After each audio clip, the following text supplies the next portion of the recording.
السلام علیکم YouTube family, کیسے ہیں آپ سب لوگ؟ امید کرتی ہوں سب لوگ خیریت سے ہوں گے۔ آج کی ہماری ویڈیو حضرت حوا علیہ السلام کی تخلیق اور ان کا نکاح اور ان کو جنت سے نکالے جانے کے متعلق ہے۔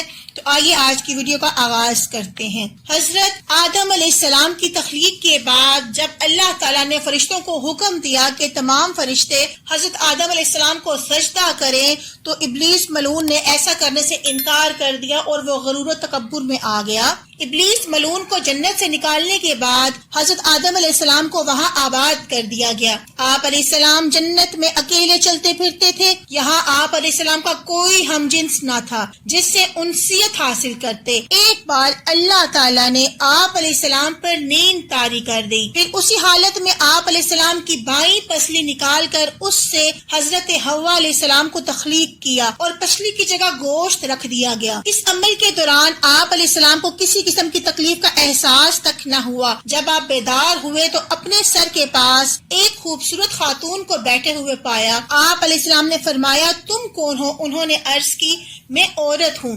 فرمایا، تمہیں کیوں پیدا کیا گیا ہے؟ عرض کی، اس لیے کہ آپ علیہ السلام مجھ سے سکون حاصل کریں۔ فرشتوں نے آپ علیہ السلام کے علوم کی وسعت معلوم کرنے کے لیے عرض کی، ان کا نام کیا ہے؟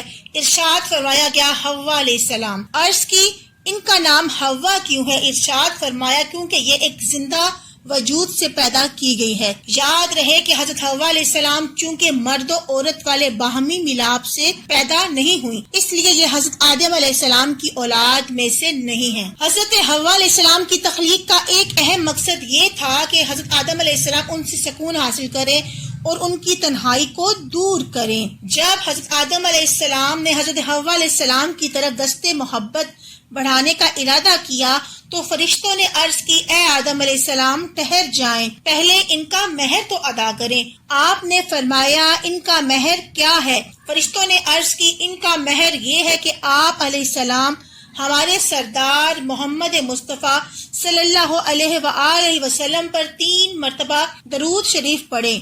چنانچہ آپ علیہ السلام نے درود پڑھا اور فرشتوں کی گواہی سے آپ علیہ السلام کا حضرت حوا علیہ السلام سے نکاح ہو گیا۔ اس سے معلوم ہوا کہ نبی کریم صلی اللہ علیہ وآلہ وسلم ہر موجود چیز کے لیے وسیلہ ہیں، یہاں تک کہ اپنے والد حضرت آدم علیہ السلام کا وسیلہ بھی آپ ہی ہیں۔ اللہ تعالیٰ نے جنت میں حضرت آدم علیہ السلام کو ابلیس کے بارے میں بتاتے ہوئے فرمایا کہ اے آدم علیہ السلام، یہ ابلیس تیرا اور تیری بیوی کا دشمن ہے، تو یہ تم دونوں کو جنت سے نکلوا نہ دے۔ اگر ایسا ہوا تو تم مشقت میں پڑ جاؤ گے، یعنی جنت سے نکل کر زمین پر جانا پڑے گا اور وہاں اپنی غذا اور خوراک کے لیے کاشتکاری کرنے، دانا نکالنے، پیسنے پکانے کی محنت میں مبتلا ہونا پڑے گا۔ ابلیس کو ذلیل و رسوا کر کے جنت سے نکال دینے اور حضرت حوا علیہ السلام کی تخلیق کے بعد اللہ تعالیٰ نے حضرت آدم علیہ السلام اور ان کی زوجہ کو جنت میں ہی رہنے کا حکم دے دیا اور کسی رکاوٹ کے بغیر کہیں سے بھی کھانے کی اجازت دے دی، البتہ ایک خاص درخت کے قریب جانے سے منع کر دیا۔ حضرت آدم علیہ السلام کو سجدہ نہ کرنے کی وجہ سے شیطان مردود ہوا تھا، اسی لیے اس نے اپنے دل میں کینہ اور حسد پال لیا، انتقام کے متعلق سوچتا رہا اور آپ علیہ السلام کو نقصان پہنچانے کی طاق میں لگا رہا۔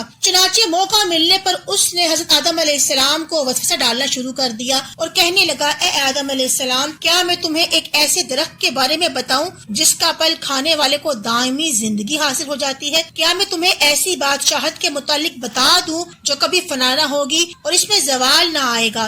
یہ کہہ کر شیطان نے اللہ تعالیٰ کی جھوٹی قسم کھاتے ہوئے حضرت آدم علیہ السلام سے کہا، اس درخت میں یہ تاثیر ہے کہ اس کا پھل کھانے والا فرشتہ بن جاتا ہے یا ہمیشہ کی زندگی حاصل کر لیتا ہے، اور یوں وسوسوں کے ذریعے دونوں کو اس درخت سے کھانے کی طرف لے آیا۔ حضرت آدم علیہ السلام کے دل میں چونکہ اللہ تعالیٰ کے نام کی عظمت انتہائی درجے کی تھی، اس لیے آپ علیہ السلام کو گمان بھی نہ تھا کہ اللہ تعالیٰ کی قسم کھا کر کوئی جھوٹ بھی بول سکتا ہے۔ نیز جنت اور قرب الہی کا مقام تھا اور حضرت آدم علیہ السلام کو بھی اس مقام میں قرب میں رہنے کا اشتیاق تھا اور فرشتہ بننے یا ہمیشہ کی زندگی مل جانے سے یہ مقام حاصل ہو سکتا تھا، اس لیے آپ نے شیطان کی قسم کا اعتبار کر لیا۔ پھر حضرت حوا علیہ السلام اور حضرت آدم علیہ السلام نے اس درخت کا پھل کھا لیا، تو جیسے ہی وہ پھل کھا چکے تو ان کے جنتی لباس اتر گئے اور ان پر ان کی شرم کے مقام ظاہر ہو گئے اور وہ اپنا ستر چھپانے اور جسم ڈھانپنے کے لیے جنت کے پتے اپنے اوپر کھانے لگے۔ درخت کا پھل کھانے کی صورت میں حضرت آدم علیہ السلام سے اپنے میرے رب اللہ تعالیٰ کے حکم میں لغزش واقع ہوئی اور جو شیطان نے جھوٹ بول کر پھل کھانے کے فوائد بیان کیے تھے وہ سب لا حاصل رہے.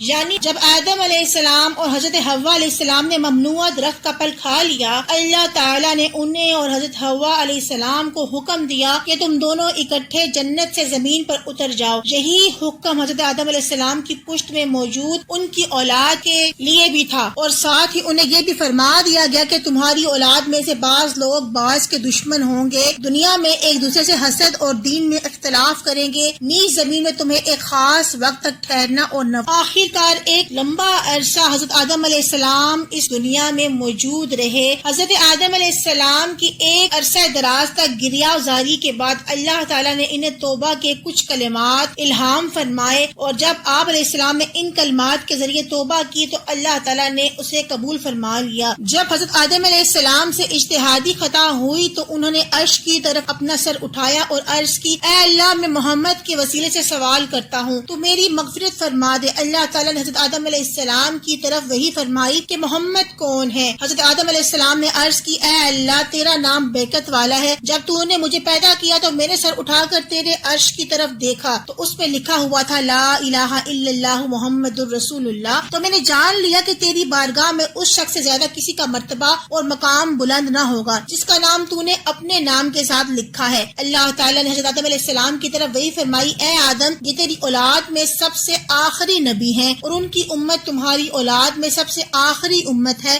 اور اگر وہ نہ ہوتے تو اے آدم میں تمہیں بھی پیدا نہ کرتا. روایت میں آتا ہے کہ جب اللہ تعالیٰ نے حضرت آدم علیہ السلام پر عطاب کیا تو عرصہ دراز تک حیران و پریشان رہنے کے بعد انہوں نے بارگاہ الہی میں عرض کی، اے میرے رب مجھے محمد مصطفیٰ صلی اللہ علیہ وآلہ وسلم کے صدقے میں معاف فرما دے. اللہ تعالیٰ نے فرمایا، اے آدم تم نے محمد کو کیسے پہچانا حالانکہ ابھی تو میں نے اسے پیدا بھی نہیں کیا. حضرت آدم علیہ السلام نے عرض کی، اے اللہ جب تم نے مجھے پیدا کر کے میرے اندر روح ڈالی تو میں نے اپنے سر کو اٹھایا تو میں نے عرش کے پایوں پر لا الہ الا اللہ محمد رسول اللہ لکھا ہوا دیکھا تھا، تو میں نے جان لیا کہ تو نے اپنے نام کے ساتھ اس کا نام ملایا ہے جو تجھے تمام مخلوق میں سب سے زیادہ محبوب ہے. اللہ تعالیٰ نے فرمایا، اے آدم تو نے سچ کہا، بے شک وہ تمام مخلوق میں میرے بارگاہ میں سب سے زیادہ محبوب ہے. تم اس کے وسیلے سے مجھ سے مانگ سکتے ہو اور مجھ سے دعا کر سکتے ہو اور میں تمہیں معاف کر دوں گا. اگر محمد مصطفیٰ صلی اللہ علیہ وآلہ وسلم نہ ہوتے تو میں تمہیں بھی پیدا نہ کرتا. یہ تھی ہماری آج کی ویڈیو. امید کرتی ہوں کہ آپ صدقہ جاریہ کی نیت سے اس کو شیئر کریں گے. اگلی ویڈیو تک کے لیے اجازت دیجیے. اللہ حافظ.